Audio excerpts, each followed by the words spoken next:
accused Sessions of never fully taking control of the Justice Department. The president and the attorney general do not have a good working relationship. Every president deserves an attorney general they have confidence in. Hurricane Lane lashing the Hawaiian Islands in what could be the biggest storm there in 26 years. The Big Island is hit with 20 inches of rain in nearly 24 hours. An Illinois mother investigated after a neighbor reported her for allowing her 8-year-old daughter to walk their dog in the neighborhood alone. We did something that was perfectly normal on the North Shore and in parenting. And by the way, speaking of friends today, Rachel Campos Duffy in for Ainsley. Right. Thanks for having me today. And guess who's watching the kids? Sean, and Brian says, get out of here. Like, that's not his job. I mean, and is he up right now? Because this is playing, if you're going to play defense, you got to get up before the offense. He is. He's up and early. He's prepared. He's got his pads on. He's ready to go. And he does have some help, right? Not much. Okay. So, my 18-year-old's home, so. That's what I mean. So we've got a busy 3 hours starting right now, and the very latest on the murder of Molly Tibbetts out in Brooklyn, Iowa. The Iowa Medical Examiner has said that she died from multiple sharp force injuries. They were not specific. They didn't say what kind of a weapon or what exactly that was. Her funeral mass is going to be at 2 o'clock in the afternoon on Sunday at the high school gym in Brooklyn. They are expecting a gigantic crowd to pay homage to the young girl from Iowa who they love so much and was discovered and murdered earlier this week. Of course, there were canines tracking the farmhouse and the trailer, trying to find what this object might have been. And we're also finding out that at least the girlfriend of the killer may have known Molly, went to high school, and apparently are Facebook friends. So they're probably looking deep into those connections as well. Regardless, he was here illegally. The E-Verify story ended up being false. What they use in terms of Social Security checking, that has not even been verified yet. Meanwhile, the admitted killer's attorney, Alan Richards, was on with Martha McCallum last night. Let's listen to his bizarre defense. That's rhetoric. Either he's here legally or he's not here legally.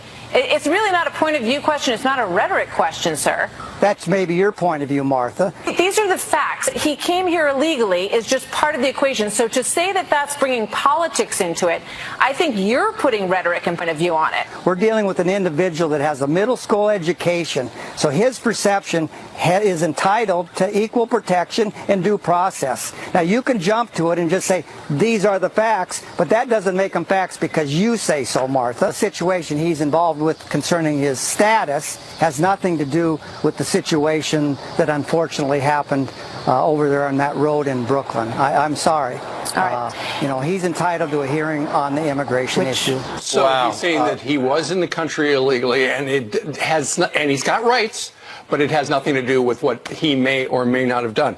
Well, you just said it a lot clearer than he just said. Believe me, I don't know what he was talking about. Darn it, that's rhetoric. This, in the court appearance a day or so ago, this is what he said. He said, this young man had no prior criminal record, and here's a quote, he was just a part of the community, an all-American boy working really hard. That's what he said Wednesday in court. Apparently, 24-year-old Christian Rivera lived alone. He worked 12 hours a day, 7 days a week. He worked at that farm with the milk supply, and that farm, you know, under pressure because initially, the story, as Brian pointed out, was that they checked him with E-Verify. He did have a Social Security number, not his. It was stolen. But he also had a state ID, a state-issued government ID. State of Iowa says, we didn't give it to him. And now they're trying to figure out how exactly he came to get that from another state. It's really frustrating to hear him say it's irrelevant. I think for a lot of parents, and listen, I have a daughter going off to college next month, it's not irrelevant. I've been following the story with my family. Everybody's been talking about that. We've been talking to our daughter about getting, you know, self-defense classes and saying don't go running alone. So for a lot of Americans, this isn't irrelevant. Immigration, illegal immigration, is about safety and security. Yeah, it's true. But if you can't run in the afternoon in Iowa by yourself, I don't know what's happening in this country, but you're right. They got to be prepared. But it's 6 minutes after the hour. Let's change gears and talk about the same subject. Senator Elizabeth Warren, her view of the illegal immigrant they killed. I know this is hard, not only for the family, but for the people in her community, the people throughout Iowa. But one of the things we have to remember is we need an immigration system that is effective, that focuses on where real problems are. Separating a mama from a baby does not make this country safer. Right, that makes no sense and doesn't apply. Meanwhile, Senator Joni Ernst on Warren's comments. Molly has been forever separated from her family. They will never see her reach her 21st birthday. They will never see that because she is permanently gone from the face of this planet because of an illegal alien. I want to remind Elizabeth Warren that, you know what, the tragic loss of Molly is important to us. And the families that are separated at the border, they will come together again. Molly can never be with her family again. She's absolutely right. It's too bad that it has become political to some people. It's the murder of a young woman. Over on MSNBC a couple of days ago, university professor from Fordham, Christina Greer, referred to Molly Tibbetts simply as a girl in Iowa. And Joni Ernst yesterday, when she was on XM Sirius across the street at the Patriot, she said, "That girl in Iowa? I think that's so disrespectful to Molly and to her family. She is someone. She is someone. Every person is someone, and she was very important to her family and her community. So shame on that professor. Shame on her. Good for Senator Ernst for saying that, because she's absolutely right. Molly cannot be reunited. There's no government agency that's going to help her get reunited. Yeah. The government is helping reunite some of these families. Meanwhile, huge day for news. Of course, Jeff Sessions, the Attorney General, extraordinarily was scheduled to go visit with the President yesterday about prison reform, something both Democrats and Republicans are on the same page on, but the President not on the same page with Jeff Sessions. As you know, just to paraphrase what he said to Ainsley, he said, "What kind of man is he to recuse himself without telling me from the Russia investigation or not stepping aside when he realized he had to recuse himself?" Here's the President. The Dems are very strong in the Justice Department. I put an Attorney General that never took control of the Justice Department, Jeff Sessions, never took control of the Justice Department, and it's a sort of an incredible thing. Okay, so there you've got the Attorney General's boss bad-mouthing him on television with essentially buyer's regret. That was to Ainsley's question about, there are rumors up on Capitol Hill that Jeff Sessions and Rod Rosenstein may get fired after the midterms, and he responded that way. Well, Mr. Sessions extraordinarily issued a paper statement, and Rachel, he fought back at the president. He absolutely did. He defended his position. He defended the people who work for him in the DOJ. But, here's what he said. He says, "While I am Attorney General, the actions of the Department of Justice will not be improperly influenced by political considerations. I demand the highest standards, and where they are not met, I take action. However, no nation has more talented, more dedicated group of law enforcement investigators and prosecutors than the United States." Some people will take issue with that. Right. He is not taking control of anything. He might be a great guy, and he might be somebody who understands the law, but he can't run a department. Well, the president is just frustrated because Jeff Sessions essentially recused himself at the get-go. Had the president known he was going to recuse himself, the president would have named somebody else. Sessions should have done it himself. Senator Lindsey Graham said, "Listen, I'm friends with Jeff Sessions. I like him, but this fracture really should take place, but just after the election, the midterm election." Listen. The president and the attorney general do not have a good working relationship. Every president deserves an attorney general they have confidence in. As to Jeff Sessions, I've never met a finer man. He was a great senator. He's a great lawyer. I think he's been a good attorney general. But this is not working, so I hope the relationship gets better. If it doesn't, I would imagine the president is going to look for a new attorney general, because what's going on is unsustainable. I'm not blaming anybody. I love Jeff Sessions. But from my point of view, the country is not being well served with this much friction. And everyone's got to stop saying he can't fire Jeff Sessions. Why should the president be saddled with an attorney general he despises, at least from the way he does his job? And with him, it likely being that Senator Lindsey Graham will be the chairman of the judiciary, he could make sure, if they hold the Senate, which Republicans are supposed to, that another attorney general gets through. But firing before the midterm elections be impossible to replace him because they got Ben Kavanaugh ready to go. Well, and that's a change of position for Lindsey Graham, but Huge. It is a huge change of position. We have to get to some headlines, though. Really? Yep, there are. Jillian's ready. Yep. 11 minutes after the top of the hour. And Jillian, let's talk weather. Yes, oh my goodness, Hawaii seriously bracing for a big storm right now. So let's get right to this Fox News alert.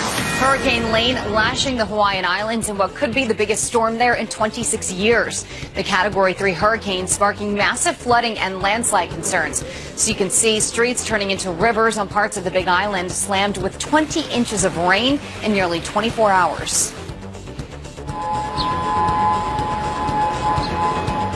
In Honolulu, officials using hurricane sirens to warn beachgoers of the incoming danger.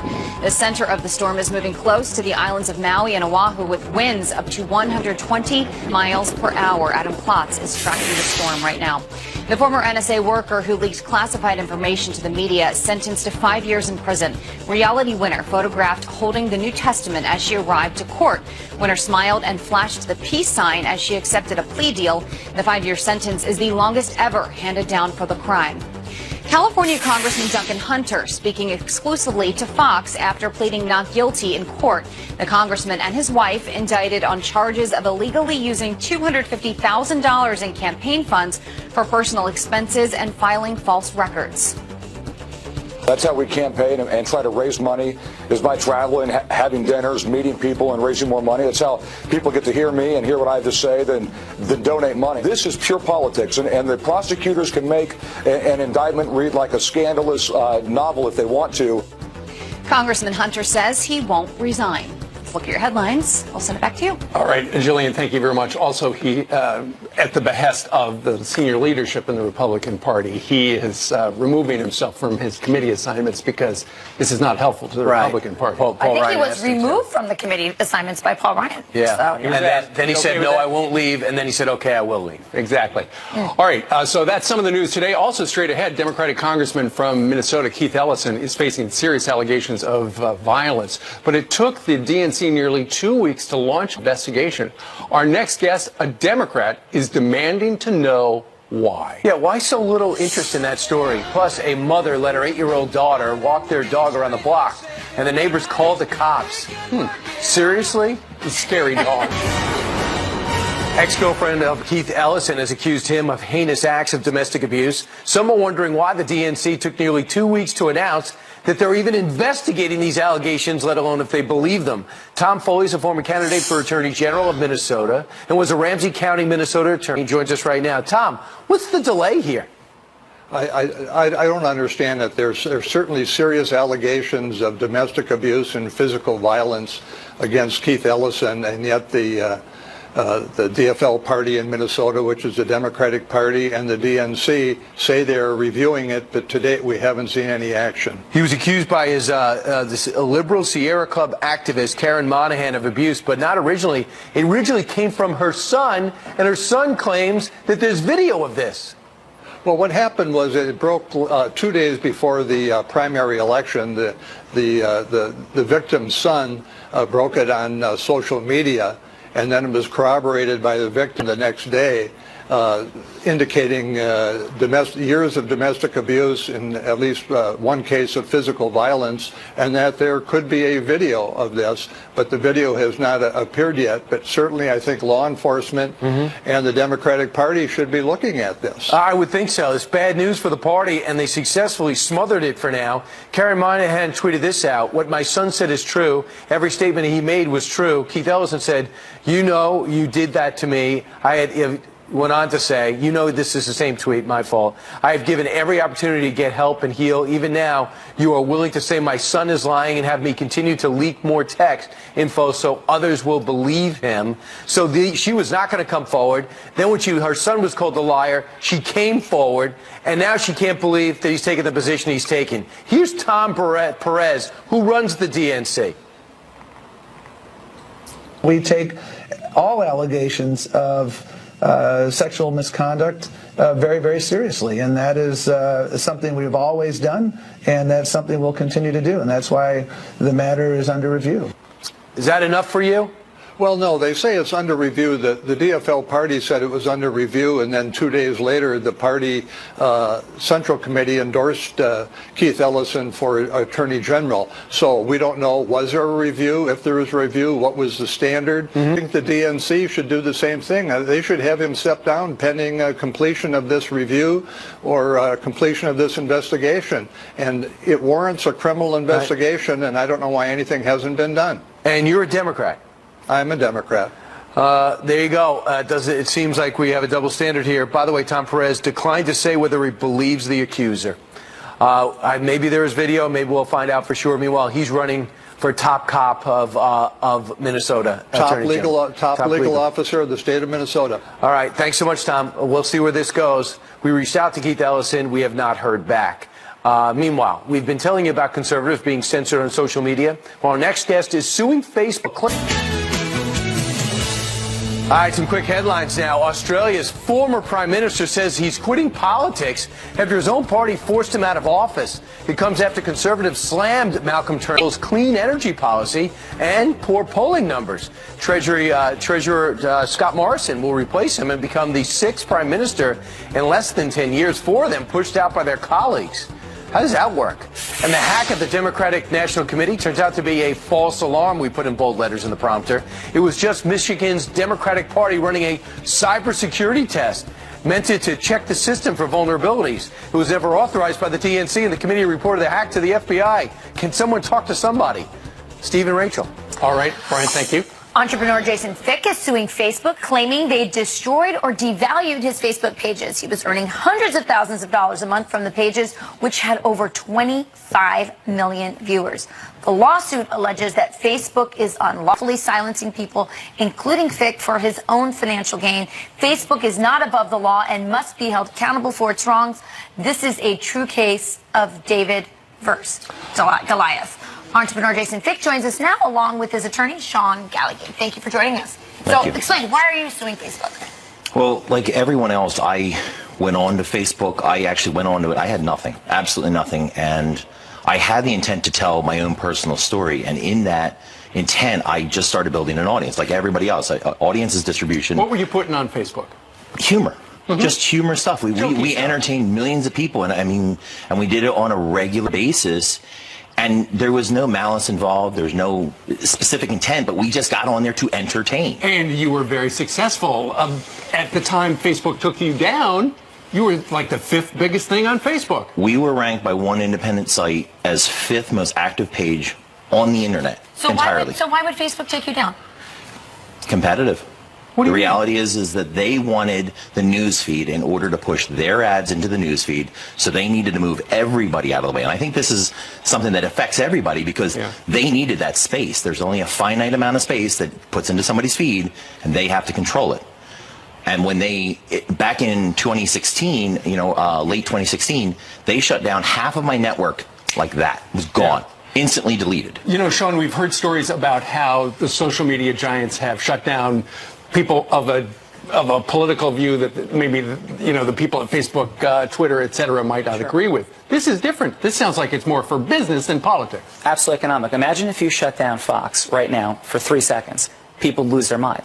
He was unplugged, and everything is about having the dependable and consistent reach to get to people for advertisers. So his advertisers disappeared, but Facebook kept that reach for themselves and or redistributed it to other people so they could make that money. Essentially, they cut themselves in. They said, if you want this reach, what we told you was for free. We've now bait and switched you after you've put all of your time, or energy, and the opportunity cost of building this business, and now you can't do it anymore, and we're going to take our cut, which is going to be the lion's share. You agree, when you go on Facebook, because it's free, you agree to their terms. Can they do that under the terms of a service term? That's an awesome question. The issue, though, is that we have laws in this country that protect against unfair, anti-competitive business practices. There's legal terminology for things you can and can't do, regardless of what Facebook's terms of service says. And essentially, it says we could do whatever we want, whenever we want, but the law says something different. So we reached out to Facebook. Facebook did not respond to our request. That said, you admit this is a David and Goliath case. Do you think you can win? Do we think we can win? Yeah. Absolutely we can win. We're going to get our day in court, Absolutely. and this is going to be an incredible battle. Facebook's essentially going to say what you just mentioned. We can do whatever we want. It's our platform. The law doesn't work that way. We absolutely believe we can win. We're thankful to have our day in court, and we put this in front of a jury. We think they're going to understand what happened, the destruction of this man's business. Well, Jason, you were the little guy, and you built up to something substantial. You had the American dream, and they pulled the plug on it. Absolutely. I didn't have a big name. Because I didn't have a big name, they pushed me out of the way. If you think about it like Diamond and Silk, it wasn't that they didn't get shut off. It was when they were shut off, they had a platform above that. Right. That's when they said, oops, sorry about that. We didn't mean to do that. And you know what? Diamond and Silk are coming up next. They are, We're going to ask actually. them about this case. All right, guys, keep us posted. Let us know what happens. Thank you very much. Because I got a feeling Facebook is watching right now. A Democrat, but thank you so much for joining us. Thanks, guys. Now, a Democrat is running for Congress, and he wants health care for everyone. Talking before that, Lee Bright's going to be featured today, and he was a football player. His dad was a football player. He gets hurt because of his country music star. Brian of Florida Georgia Line, he was the one who was a baseball star at Florida State, and then he gets hurt, and America benefits because he gets great music. Rather than just having the baseball player, we get guys who make albums. And either way, They've got a story. All right, listen, they are giants on social media. They are Diamond and Silk, and they're joining us from Diamond and Silk World Headquarters. Ladies, I'm sure you were listening to the story about Jason Fike, who was just with us. And Facebook pulled the plug on all of his pages because he says they wanted his money. What'd you make of that? Well, I am so happy that, he's suing Facebook. Yeah. To take and somebody build their American dream. They have a platform. They have a place for you to brand your page, for you to build your fan page, for you to make money off of it, and then pull the rug from up under you. Yeah. Yes, I think that he should sue Facebook, and I think that he's doing it. Well, he is indeed. All right. You ladies feel vindicated. I mean, you were really one of the first ones calling out Facebook on all of this. And a lot of people thought you were kind of full of it. And really, you were telling the truth. We were absolutely telling the truth, That's and we're right. waiting on our apologies. That's right. This is not a hoax, baby. This is real. They are pulling money from people that have built their platform, Right. that have built their livelihood by using these particular platforms that's supposed to be neutral and a platform for all. Right. Also, Twitter CEO will decide soon if he's coming to Capitol Hill today, whether he's going to come down and explain himself, because people are accusing him and his company of censoring conservative thought. But meanwhile, let's go and talk about the horrible situation that we heard about. For 3 weeks, we've been following the disappearance of a 20-year-old Iowa student, and Molly Tibbetts was found dead, and the alleged murderer is an illegal alien. Senator Elizabeth Warren says we're missing the point. I know this is hard, not only for the family, but for the people in her community, the people throughout Iowa. But one of the things we have to remember is we need an immigration system that is effective, that focuses on where real problems are. What is with her? I mean, can she not address the issue, and she has to quickly pivot to politics? Well, you know what? Shame on Senator Elizabeth Warren for being insensitive and being dismissive of the tragedy that happened to Molly Tibbetts. Yeah. That is so sad. And the mere fact that she don't understand that millions of Americans, she's tone deaf to the millions of Americans that want border security, is the reason why she needs to be voted out of office. And I heard her talk about family separation at the border, but what about these families or these millions or thousands of Americans that's being killed by illegal aliens, that's being permanently separated from their families? They'll never be able to see their loved ones again. We need border security. We need a wall to keep illegals from coming over into our country and committing crime. And by the way, our taxpayers pay people like Elizabeth Warren to work for we the American people, not illegal aliens. If you don't want to work for the American people, then resign. That's right. All right. One other story that has captivated the online world, and we're talking about it this morning, ladies, is the fact that a mother who homeschools her children, and the kids got a dog, and the deal was the kids would walk the dog around the block. Well, the 8-year-old walked the dog around the block by themselves. One of the neighbors saw this happen, and they called the cops. And here's a statement from Child Services. We don't control the calls that come into our hotline. Something made someone think there was a concern, and we don't know without checking it out. So what do you make of this story, ladies? Well, you know, first of all, when we were that age, we were able to ride our bikes around the blocks, walk the dogs, and do all of that kind of good stuff. Yeah. So And you survived. And we survived, right. yes. So I don't know if this is a nosy neighbor, if this is a neighbor that didn't like her neighbors and just wanted to be vindictive. I haven't a clue. But I say this is clearly an overreach. Listen, you don't have to call social service for everything. I think this mother, she homeschooled her child. She allowed her child to walk around the block, and she was able to keep an eye on her child, and that's what counts. And I think sometimes people shouldn't be over nosy. That's right. Isn't this just the product of the sort of nanny culture that we're in right now, where everyone is sort of keeping responsibility away from kids? We want them to have more responsibility. I think this mom was doing exactly that, giving the child responsibility. Absolutely. Hey, you know, I remember Willie from Duck Dynasty. I think he had a rifle and a tractor at 8. So a little bit different of an upbringing. But his dad wouldn't let him walk around the block. Is that true? No. I didn't think so. I was like, wow, you know something I don't, and I watched every episode. Thank you, Diamond. Times have changed, no doubt about it. All right, ladies, thank you. Have a great weekend. You guys hungry? Shoot a duck. There you go.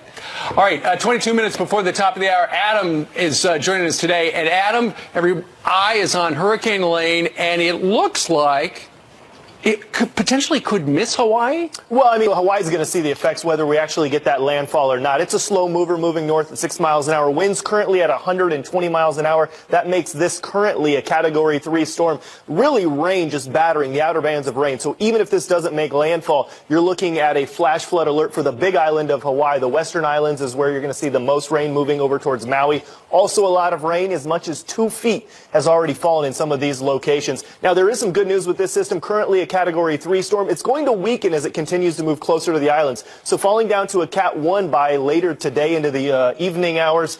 Even as it moves that way, there's a little bit of indecision. You see a very quick turn out to sea. When exactly is this going to turn? Well, here's a forecast models. Some actually have it making landfall. Most have it turning sooner. The real big story with this one is, guys, what we're going to be hoping is that this turns sooner. Either way, they're going to see the impacts, but we hopefully it doesn't make landfall. That's right. Any idea when they're going to restore air service, Adam? This is going to be lasting at least into late Saturday, so we'll be seeing it move out around that time. All right, very good. You'll be covering it this weekend. Yes, we will. Right now, we got to cover Jillian, who's over there with headlines. 2 tosses in a row. And some fantastic moves by the photographers here, the cameramen here. Right. Way to go, Dave brought guys. his A game. Yes. All right. And also special thanks to Ted. Yes. Let's get you caught up on some of your news right now. Starting with this story, a former Playboy model found strangled to death inside her home. Police discovering Christina Carlin Craft's body during a welfare check at her upscale Philadelphia condo. Her death has been ruled a homicide, but a motive is unknown. Officers say they visited the 36-year-old's home days before she died to investigate a robbery. At this point, it's unclear if that crime is connected to her death. Democrats ramping up calls for Medicare for all ahead of the midterms. Minnesota House candidate, watch this, a car flies across a median and flips into a school bus. You see that? The terrifying moments caught on dash camera in Mississippi. There were no children on board the bus, thankfully. The driver, though, and other people in another car were rushed to the hospital. Police say the driver lost control on an exit ramp right before the crash. He was arrested for not having insurance. Wow. The 1960s sitcom Bewitched could be coming back to Europe. We were really into magic for a while. We had I Dream of Jeannie and Bewitched on at the same time. We were not. Oh my gosh. I know. And we're going back to it. I'm worried they're going to have, Elizabeth Montgomery is going to have her inverse, which is Sabrina. Remember the evil sister that would show up? Brian, you paid way too much attention to that. All I remember is there were 2 Darrens. That's true, because that was one Darren wanted too much money. They got rid of him. Brian said the best part about being sick as a kid was Bewitched. They have repeats of Bewitched at like 11 o'clock. Look at that. That's true. Yeah, I'd run a fever just to see it again. All right. It was good. All right, 18 minutes before the top of the hour, Democrats want to delay Judge Brett Kavanaugh's confirmation hearing in the Senate because Michael Cohen pled guilty. But what do they have to do with each other? Well, our next guest clerk for Judge Kavanaugh and says the attack is silly. Yeah, and the idea of a delay is ridiculous. Plus, many on the left are taking over college campuses nationwide. One student who voted for Hillary Clinton says liberalism has gone